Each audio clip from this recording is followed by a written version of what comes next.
Cal, come here. Up here. Well, I wanted to tell you the story of how dogs came to live with human beings. This here is Cal. So this is Cal's story, and it is our story. You see, in the beginning, it's actually a Native American story. In the beginning, the Creator created all of the beings on Earth. Animals, plants, and humans, and He created human beings last. And as the Creator was creating all of the plants and the animals, and He gave them each a gift so that they could survive in the world. To the bear, He gave strength. To the rabbit, He gave speed. And each of the animals, respectively, got a gift so that they could survive in the world. And by the time He created the human beings, the Creator was out of gifts.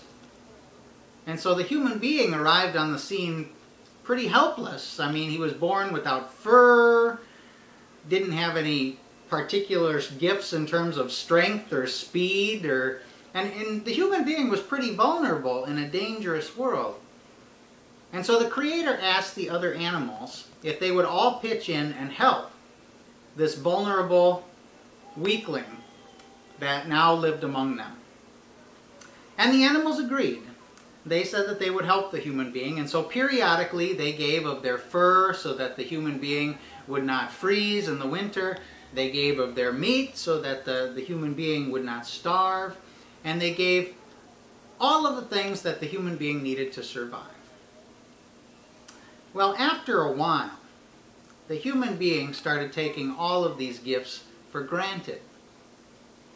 Much the same way human beings are doing today.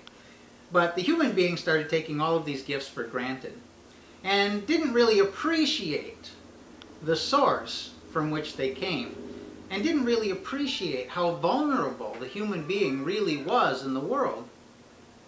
And so the animals were kind of a little upset with this, and they decided that they were going to wage war against the human being.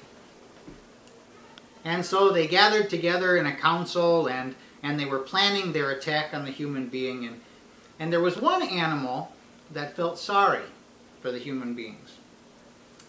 And that was the dog.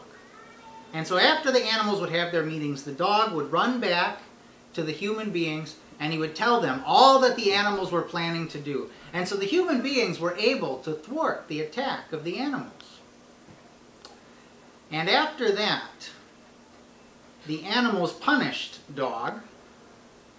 They said, if you like human beings so much, well, you go live with them then. And from that time on, Dog was banished from the animal kingdom and was forced to live with human beings, completely dependent on them. Right, Cal? I guess that's the end.